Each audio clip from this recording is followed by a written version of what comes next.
अभिज्ञान पत्रक मांगा जाता है, मतलब आइडेंटिटी कार्ड मांगा जाता है। आइडेंटिटी कार्ड नहीं है तो आप नगर में प्रवेश नहीं कर सकते। आइडेंटिटी कार्ड में जानकारी रहती है कहाँ का है, क्या करता है, ऐसे अभिज्ञान पत्रक रहता है। अब अगर आइडेंटिटी कार्ड जैसी बात भी अनिवार्य है तो फिर समावर्तन संस्कार में घोषणा तो होती ही है कि इतने लोगों को इस बार स्नातक की पदवी मिली है।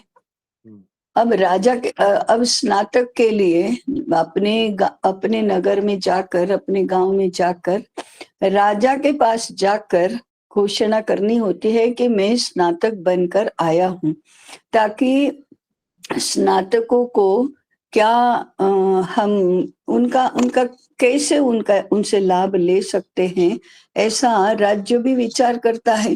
क्योंकि गुरुकुलों में, विद्यापीठों में पढ़े हुए छात्र ही अमात्य बनते थे, मंत्री बनते थे, राज्य में योग्य पद प्राप्त करते थे, योग्य कार्यों पर, महत्वपूर्ण पदों पर उनकी नियुक्तियां होती थी। अब ऐसा है तो अगर राजा के पास राज दरबार में उपस्थित होना है तो पत्र तो चाहिए साथ में।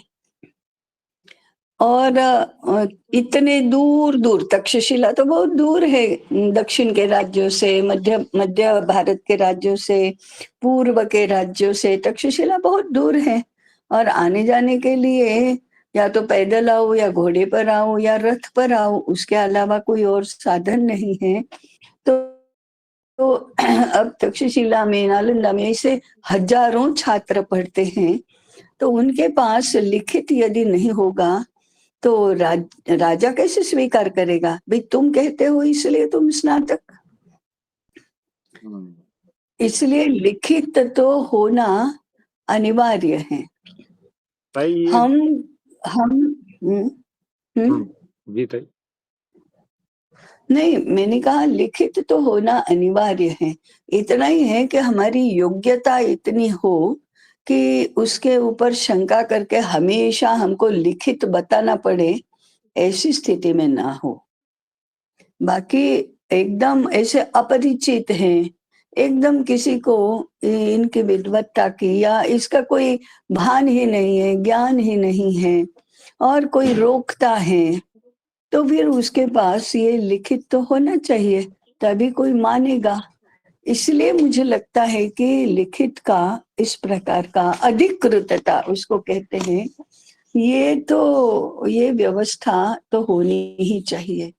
जैसे आज हम ऑडिट करते हैं, अभी मैं 4 वर्ष पहले तक हमारा कैश बुक रोज मैं उसको चेक करके साइन करती थी। एक एक बिल, एक एक वाउचर, एक एक रिसीट, वो सब चेक करके कैश बुक के साथ मिलान करके, इसके साथ ये करके उसके ऊपर मेरे हस्ताक्षर होते थे। तो मैंने पहले से ही सबको कहा था कि ये अविश्वास नहीं है, ये व्यवस्था है। ये किसी भी प्रकार का, किसी से भी गलती से कोई प्रमाद न हो और कुछ छूट न जाए, इसलिए ये व्यवस्था है। ये अविश्वास का कारण नहीं है, या कोई झूठ बोलेगा तो पकड़ने के लिए ये साधन नहीं है। ऐसे ही हमारे यहाँ विवाह होता है तो लिखित तो होता ही है। गाँवों में तो हमने देखा है लगन लिखा जाता है पहले,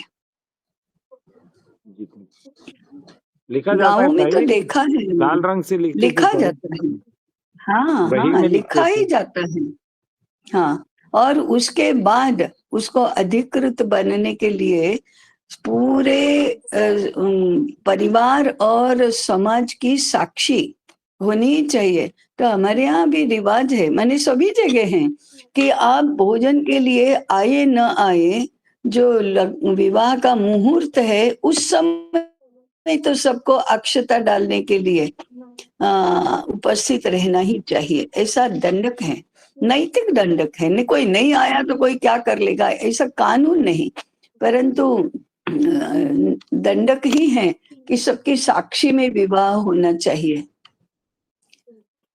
तो ये इतनी बड़ी समाज व्यवस्था की इतनी बड़ी घटना है, वो बिना बिना अधिकृतता से होगी ही नहीं, हो ही नहीं सकती। ऐसे गुरुकुल में अध्ययन करके स्नातक बनना ये कोई छोटी बात थोड़े है, बहुत बड़ी बात है, क्योंकि पूरी समाज व्यवस्था का आधार है उसके ऊपर। हाँ, ये बात है, ठीक है कि स्नातक बनने के बाद भी कोई दुष्ट बन जाता है, शील भंग होता है, ये होता है, ये तो अलग बात हुई। परंतु ऐसे एक तो गुरुकुलों पर भी ऐसा ये तो है कि ये बिना मतलब माने अनीति से इनको प्रमाण पत्र नहीं दे देंगे, पदवी नहीं दे देंगे, इनका समावर्तन नहीं करेंगे।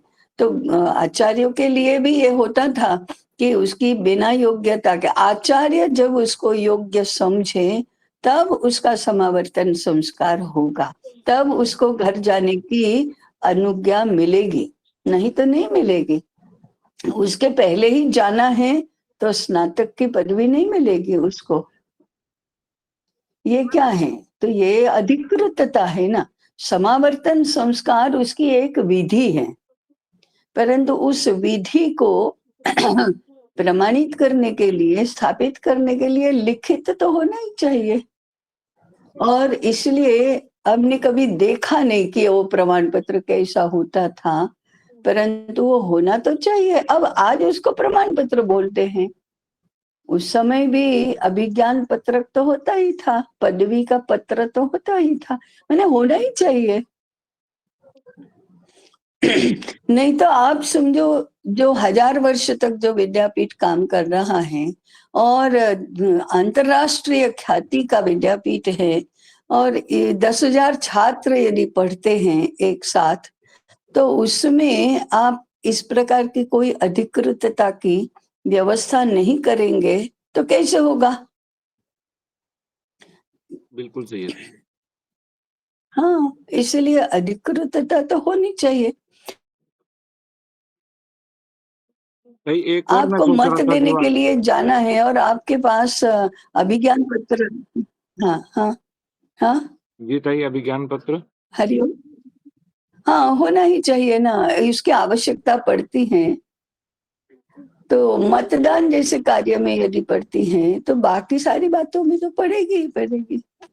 नहीं तो आपके ऊपर सारी जिम्मेदारी आ जाती है कि उसको जांचो, परखो, अनुभव करो, कुछ समय साथ में बिताओ, बाद में आप उसको प्रमाणित करो, लेकिन आप भी परीक्षा तो करते ही है ना। ऐसे कैसे घर में बर्तन वाली को भी नहीं रखते हम बिना जाने पहचाने परखे, तो राज्य में अमात्य कैसे बनाएंगे?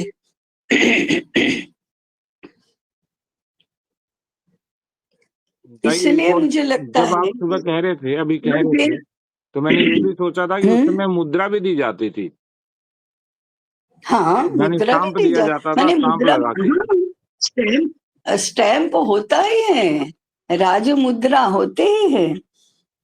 बिना मुद्रा के केवल हस्ताक्षर नहीं होते, मुद्रा ही आवश्यक है। हस्ताक्षर उस मुद्रा को धारण करने वाले के होंगे। हस्ताक्षर व्यक्ति बदल सकते हैं, मुद्रा नहीं बदल सकती। और मुझे तो ये आश्चर्य माने ये समझ में नहीं आता कि इतना परहेज क्यों करते हैं हम प्रमाण पत्र से, मूल्यांकन माने परीक्षा से, इतना क्यों परहेज करते हैं? इतना क्यों उसमें क्या इतनी इसको इतना डिरोगेटरी कैसे मानते हैं? और 140 करोड़ जनसंख्या वाले देश में कोई व्यवस्था नहीं बनेगी, ऐसे कैसे होगा? व्यवस्था तो बननी ही चाहिए। और हम चलो विद्यापीठ अभी छोटा है, आचार्य बनने वालों की संख्या सीमित है, सब उनको जानते हैं, उसको कोई आर्थिक लाभ नहीं है उससे। अ, आर्थिक लाभ होगा तभी होगी, ऐसे थोड़े होगा। परंतु जब प्रश्न निर्माण होंगे, उसकी प्रतीक्षा करके बाद में ऐसी व्यवस्था बनाना, ऐसे ये तो कोई अच्छी बात नहीं। मैंने कहा उस समय कि देखो, कोई हमारा घपला हो जाए उसके बाद हम हस्ताक्षर करने की, खराई करने की व्यवस्था बनाए, ये तो गड़बड़ है, ये मामला तो बिल्कुल गड़बड़ है। और आज हम कर रहे हैं हस्ताक्षर, इसका मतलब अविश्वास है, ऐसा भी नहीं है। ये अविश्वास का मामला नहीं है, ये व्यवस्था का मामला है। तो व्यवस्था तो होनी चाहिए ना। व्यवस्था को हम सिस्टम के सिस्टम सिस्टम इटसेल्फ कोई खराब नहीं है। सिस्टम को बनाने की, चलाने की पद्धति हमारी खराब है। सिस्टम तो चाहिए ही ना। राजा का राज्याभिषेक ऐसे थोड़ा हो जाता है कि कल से मैं राजा, या आज मैं यहाँ सिंहासन पर बैठा हूं इसलिए मैं राजा, ऐसे थोड़े होता है। वे संस्कार इटसेल्फ इज विधि और अधिकृतता। हाँ, उसके फिर निशानी होती है। यज्ञोपवीत हुआ तो आपको यज्ञोपवीत धारण करना है, शिखा रखना है। आप सन्यासी बनते हैं तो भी तो विधि होती है, संस्कार होता है। आप शिखा और यज्ञोपवीत का त्याग करते हैं, तो ये तो होता ही है। अब ये ऐसे कैसे हो जाएगा किसी के अनुमति के बिना? तो धर्म की अनुमति चाहिए, तो आपके गुरु अथवा आपके आचार्य अथवा आपके वरिष्ठ, ये आपके लिए अधिकृत है, अधिकारी है, वो अधिकृत करेंगे आपको।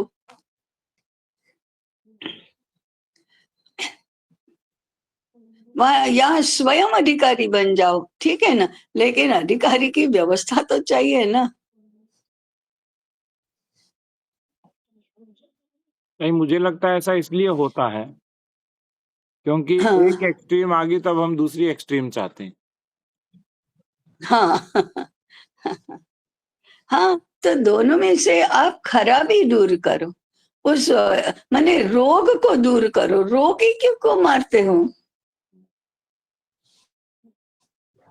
उस सिस्टम को परिष्कृत करो, उस सिस्टम में परिवर्तन करो, उस सिस्टम को और एफिशिएंट बनाओ। लेकिन सिस्टम तो चाहिए ना, बिना सिस्टम के जीवन नहीं चलता भाई। व्यक्तिगत जीवन भी बिना सिस्टम के थोड़ी चलता है। आपको नियमित होना ही चाहिए। आपके दिनचर्या में नियमित नहीं रहेंगे तो नहीं चलेगा।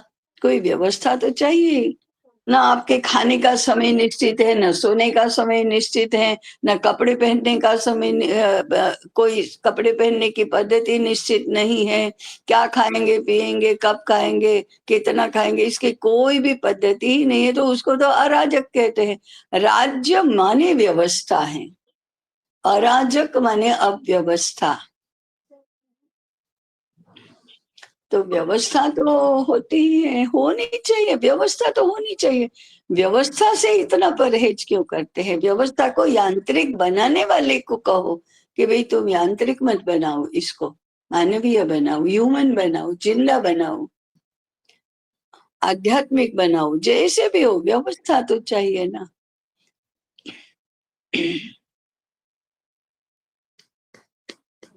जी।